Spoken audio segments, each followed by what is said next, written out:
70 ans après l'appel du général de Gaulle, Jean Chauvin replonge dans ses souvenirs, inscrits dans ce carnet de bord qu'il a tenu tout au long de la guerre.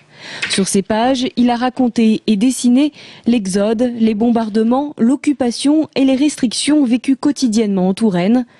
Une forme de résistance par l'écrit, encouragée par l'appel du 18 juin. Et quand on a su qu'il y avait un général qui avait envie qu'on continue, ben là j'ai tout de suite été content. Et on s'est mis à écouter Radio Londres, parce que Radio Londres, on n'écoutait jamais Radio Londres. D'abord je ne parlais pas du tout d'anglais, j'avais fait de l'allemand. Mais après on s'est mis à écouter régulièrement Radio Londres, et ça a duré pendant 4 ans. Âgé de seulement 15 ans, en 1940, Jean Chauvin finit donc par entrer en résistance. Alors qu'il faisait passer du courrier à sa famille en zone libre, il devient agent de liaison pendant 1 an. Une résistance qui, comme il dit, n'était certes pas très spectaculaire, mais néanmoins utile. Ensuite, j'ai été rattaché à un mouvement qui s'appelle Libération Nord. Et je suis devenu agent de renseignement. Après, c'était donc le courrier, et j'ai fait du renseignement jusqu'à la fin de la guerre.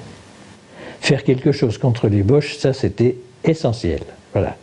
N'importe quoi, mais faire quelque chose contre eux. On ne pouvait pas les supporter. Autre récit, celui de Jacques Vivier. Le 15 juin 1940, il quitte la Touraine pour rejoindre de la famille en Charente, 170 km à vélo. Et le 18 juin, il entend l'appel du général de Gaulle, un appel d'espoir qui l'amène à rejoindre les forces françaises combattantes en Espagne en août 1943. Nous avons eu l'impression de vivre une croisade pour la liberté. En effet, n'étions-nous pas des croisés, puisque nous avions eu nos prédicateurs, c'est-à-dire le général de Gaulle, c'est-à-dire Maurice Schumann, pour ne citer que cela.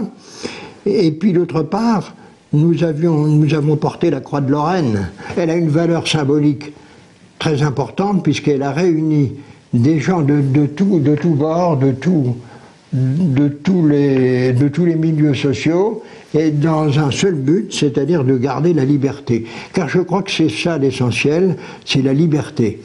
Un combat pour la liberté que Jacques Vivier n'a de cesse de poursuivre. Aujourd'hui âgé de 87 ans, il étudie et cherche tous les actes de résistance opérés en Indre-et-Loire.